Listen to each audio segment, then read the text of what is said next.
इस मूवी की शुरुआत एक बूढ़ी औरत से होती है जो बहुत कमज़ोर हो चुकी है। वो इतना ज़्यादा कमज़ोर हो चुकी है कि वो अपने घुटनों के बल चल रही होती है। और फिर हम देखते हैं कि वो कपड़े का बहुत बड़ा रस्सी बनाकर उसे घर के किसी चीज़ से बांध देती है और कपड़े का दूसरा हिस्सा खिड़की के बाहर फेंक देती है। मतलब वो यहाँ से भागना चाहती है, लेकिन खिड़की से क्यों? उसे किस चीज़ का डर था? फिर हम वही देखते हैं कि वही बूढ़ी औरत नीचे पहुंच गई होती है। उसका पैर उस कपड़े से फंस जाता है और वो कपड़ा उसे ऊपर की तरफ खींच ले जाता है, जबकि कमरे में कोई नहीं होता है और उसे हम भी नहीं देख पाते हैं। बूढ़ी औरत उस अपार्टमेंट से बहुत नफरत करती है। शायद उस घर में कोई और अनजान ताकत रहती है। हम आगे देखते हैं कि करीबन 25 साल की लड़की उस अपार्टमेंट में आती है। इस लड़की का नाम आना होता है। वो नई किराएदार होती है जो इस अपार्टमेंट को किराए पे लेने वाली होती है। अपार्टमेंट का मालिक और बूढ़ी औरत दोनों बहुत अच्छे से उसका वेलकम करते हैं। ये वही बूढ़ी औरत होती है जो खिड़की से भाग रही होती है। आना घर को अच्छी तरह से देखती है। उसे घर बहुत पसंद आता है। मालिक उसे बहुत कम किराया बताता है तो आना के खुशी का ठिकाना नहीं रहता। आना को इस अपार्टमेंट को लेने के लिए एग्रीमेंट पर साइन करना होगा। आना एग्रीमेंट साइन करने से पहले बूढ़ी औरत से पूछती है कि वो ये घर क्यों छोड़ रही है। थोड़ी देर शांत होने के बाद बूढ़ी औरत कहती है कि वो दुनिया घूमने जा रही है। इस बात पर आना को थोड़ा हैरानी होती है कि इस उम्र की औरतें तो घर में आराम करती है और इनको घूमने की पड़ी है। आना उन सबको अपने बारे में बताती है। वो बताती है कि मैं इस शहर में नहीं हूँ, मैं अपने दोस्त के साथ यहाँ आई थी, लेकिन हमारे बीच में झगड़ा हो गया, इसलिए मुझे दूसरा घर लेना पड़ रहा है। बूढ़ी औरत बोलती है कि तुम्हें बकवासी करना है या फिर घर भी लेना है, या यहाँ पे केवल बातें करने आई हो। इस पर आना कहती है हाँ लेना है। आना एग्रीमेंट पर साइन कर देती है। बूढ़ी औरत बहुत खुश होती है और अपना सामान पैक करके जल्दी से वहाँ से निकल जाती है। मालिक आना को अपार्टमेंट की चाबियाँ देता है और कहता है घबराना नहीं, कोई भी काम हो कॉल कर लेना, मैं आ जाऊँगा। ये कहने के बाद वो चला जाता है। अब आना अपने सामान को रखने लगती है, सामान को मतलब सेट करने लगती है। आना दीवारों को पेंट करती है क्योंकि यहाँ की दीवारें बहुत पुरानी और गंदी लग रही होती है। अपार्टमेंट बहुत गंदा होता है और एक छोटे कपड़े से आना घर को साफ करने लगती है। आना फालतू के सामान को बाहर फेंक देती है, लेकिन जब वो वापस आती है तो देखती है कि फिर से वही सारा सामान उसे वहीं दिखाई देता है और साथ ही घर में गंदगी और भी ज़्यादा हो गई है। वो फिर से एक बार साफ़ करती है, लेकिन दोबारा सब कुछ वैसे हो जाता है। उसने अभी ही दीवार को पेंट किया था, लेकिन दीवार का रंग पहले जैसा हो गया। ऐसा मानो कि घर खुद भी नहीं चाहता है कि वो ऐसा कुछ करे। जैसा था सब कुछ पहले जैसा हो गया है। ये सब देखकर आना को बहुत अजीब लगता है। वो डर भी जाती है, लेकिन वो बहुत थकी होती है, इसलिए वो सो जाती है। मगर जब जब वो घर को साफ करती तो पहले से भी ज़्यादा घर गंदा हो जाता। ऐसा मानो कि घर में कोई आत्मा या भूत प्रेत रह रहा हो जो खुद को वैसे ही रखना चाहता था जैसा वो पहले था। लेकिन वो बहुत थकी होती है और इन सब चीज़ों पे ध्यान नहीं देती है। वो सो जाती है। आना 25 साल की थी, लेकिन उसकी आंखों के नीचे डार्क सर्कल होने लगे थे। उसके चेहरे पे झुर्रियाँ पड़ने लगी थी जो बड़ी उम्र के लोगों को पड़ती है। जिसके बाद वो थक कर वहीं सोफे पे सो जाती है। रात में रेडियो अपने आप चालू हो जाता है, जिससे आना की नींद खुल जाती है और वो रेडियो को बंद कर देती है। वो शीशे में खुद को देखती है। उसका चेहरा काफ़ी बदल गया था। वो अपनी उम्र से काफ़ी बड़ी लग रही होती है। अब वो समझ नहीं पाती है कि ये सब उसके साथ क्या हो रहा है। वो सोचती है कि घर को साफ करने के बाद तुरंत घर का गंदा हो जाना और उसकी उम्र का इतनी तेज़ी से बढ़ना, ये सब क्या हो रहा है उसके साथ।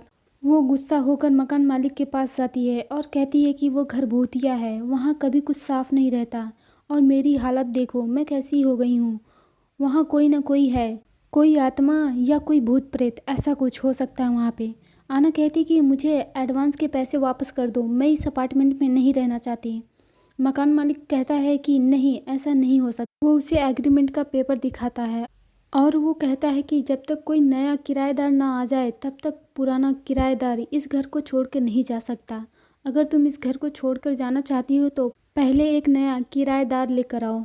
सारे टर्म और कंडीशन एग्रीमेंट पेपर पे लिखा होता है। ये सब इतना छोटा लिखा होता है कि नॉर्मल आंखों से देखना मुश्किल था। उसके लिए आना को हैंड ग्लास का यूज करना पड़ता है। ये सुन और देखकर आना को बहुत गुस्सा आता है। आना उसे पुलिस की धमकी भी देती है, लेकिन मकान मालिक को कोई फ़र्क नहीं पड़ता है। मकान मालिक एना को अपार्टमेंट में जाने के लिए कहता है। एना यहाँ से कहीं और नहीं जा सकती। एना फिर उसी घर में चली जाती है, मतलब उसी भूतिया घर में। इसके बाद आना एक डॉक्टर के पास जाती है, उसे खुद का टेस्ट करवाती है ताकि वो टेस्ट के आधार पर पुलिस को कंप्लेंट कर सके। डॉक्टर आना से कहती है कि इतने कम एज में झुर्रियाँ, सफ़ेद बाल और डार्क सर्कल आना बहुत बड़ी बात है, मगर इस बात का लेना देना पुलिस से नहीं है। ये सब सुनकर आना को बहुत गुस्सा आता है और वो कहती है कि मुझे ना बताएं कि मुझे क्या करना है, पहले अपना काम करें। ये सब कहते हुए वो अपना आईडी कार्ड निकालती है, लेकिन बदकिस्मती से उसके आईडी कार्ड तो होते हैं, लेकिन उस पर कुछ भी नहीं होता है। सब कुछ मिट गया होता है, ख़त्म हो गया होता है। आना उस अपार्टमेंट में नहीं जाना चाहती है, इसलिए रात रुकने के लिए वो होटल जाती है, जहाँ रिसेप्शनिस्ट आईडी कार्ड मांगता है जो उसके पास नहीं होते हैं, जिसकी वजह से आना को ज़्यादा पैसा देना पड़ता है। अब वो होटल में जाकर सो जाती है और रात में जब वो उठती है तो उससे उठा नहीं जा रहा था। वो खुद को बहुत कमज़ोर पाती है। तभी हम देखते हैं कि वो बूढ़ी हो चुकी है। 2 दिन के अंदर ही आना 25 साल से 85 साल की हो चुकी है। तभी आना को खांसी आती है और उसके दांत टूटकर गिर जाते हैं। सुबह वो जब मकान मालिक के पास जाती है और उसे गुस्से में बताती है कि देखो ये क्या हो रहा है मेरे साथ, लेकिन मकान मालिक को उसे देखकर तनिक भी हैरानी नहीं होती है कि आना बूढ़ी हो चुकी है, बल्कि वो उल्टा आना से कहता है कि तुमने वसूलों को तोड़ा है, इसलिए तुम्हारे साथ ऐसा हो रहा है। तुम बाहर क्यों सोने गई? तुम्हें पता है तुम ये घर से बाहर नहीं जा सकती हो। तुम बाहर नहीं जा सकती हो, इसका मतलब ये होता है कि अगर कोई भी एग्रीमेंट पर साइन कर देता है तो उसे बाहर जाना अलाउड नहीं होता है। अगर वो बाहर जाता है तो उसकी उम्र बढ़ने लगती है। मतलब शुरुआत में दिखाई गई बूढ़ी औरत के साथ यही हुआ था जो अभी आना के साथ हो रहा है। मकान मालिक बताता है कि ये अपार्टमेंट बहुत अनोखा है, इसे अकेले रहना बिल्कुल भी पसंद नहीं है, इसलिए वहाँ पर किराएदार का रहना बहुत ज़रूरी है। और वो आना को अपार्टमेंट में जाने के लिए कहता है। आना बहुत गुस्से में है, वो नहीं जाना चाहती है, लेकिन वो मजबूर है। वो अपार्टमेंट में जाती है और वही मकान मालिक अपनी लाइटर ढूंढता है, मतलब माचिस ढूंढता है जो उसने यहीं पे रखी थी। उसे लगता है कि ज़रूर आना लेकर गई होगी। मकान मालिक दौड़कर आना के अपार्टमेंट में जाता है, लेकिन उसका कमरा तो अंदर से बंद होता है।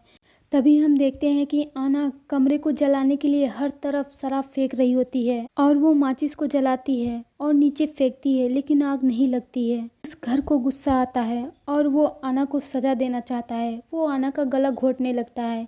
ये कमरा आना को सज़ा दे रही होती है। आना के मुंह में कपड़ा भरकर उसकी सांस बंद करने की कोशिश कर रहा होता है।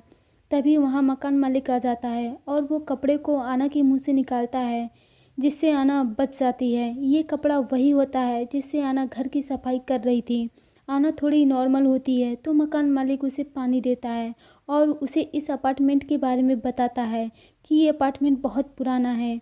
जब से ये अपार्टमेंट बना है तब से यहाँ कोई ना कोई रहता आया है। एक बार स्कूल की कुछ लड़कियां रहने आई थीं जो कुछ ही दिनों में बूढ़ी हो गई थी, जैसे तुम हो गई हो।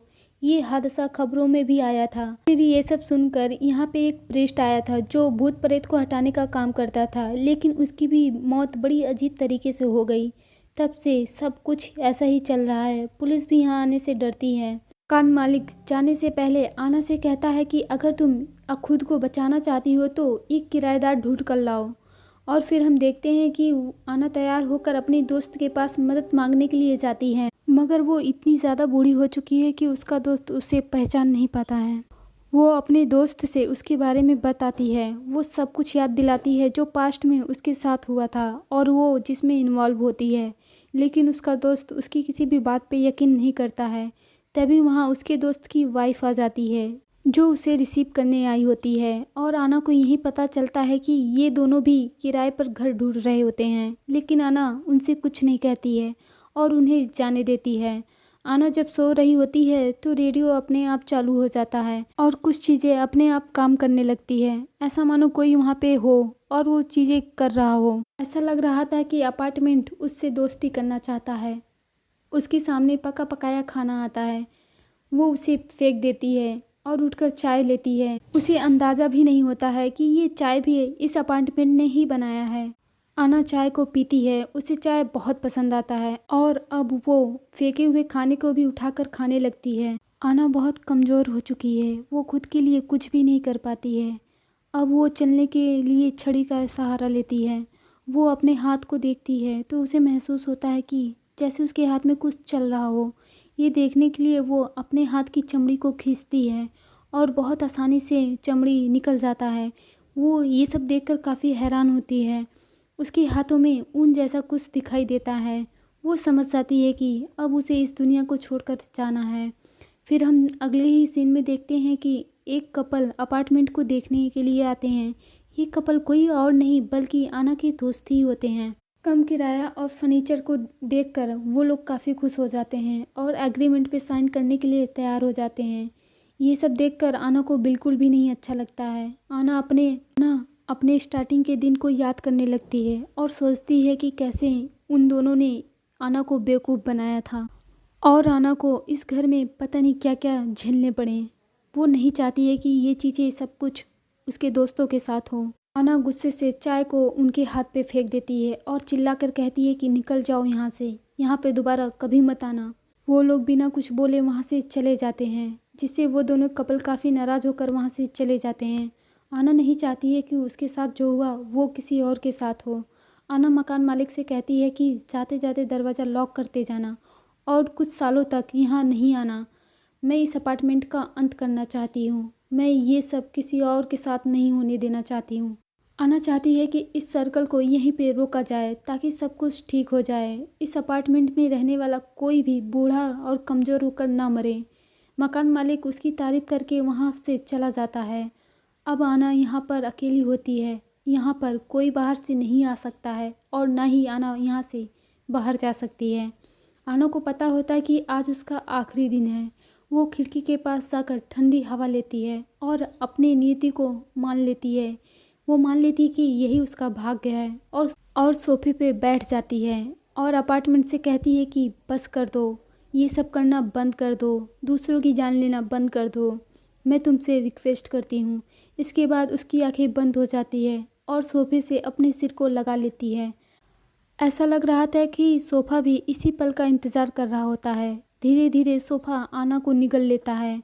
देखते ही देखते आना पूरी तरह से सोफे में समा जाती है और आना का दिल सोफे के कुशन से जुड़ जाता है। आना का कपड़ा अब सोफे का एक हिस्सा बन चुका था और अपार्टमेंट ऐसे ही अपने आप को नया करता है और ये कहानी यहीं पे ख़त्म हो जाती है।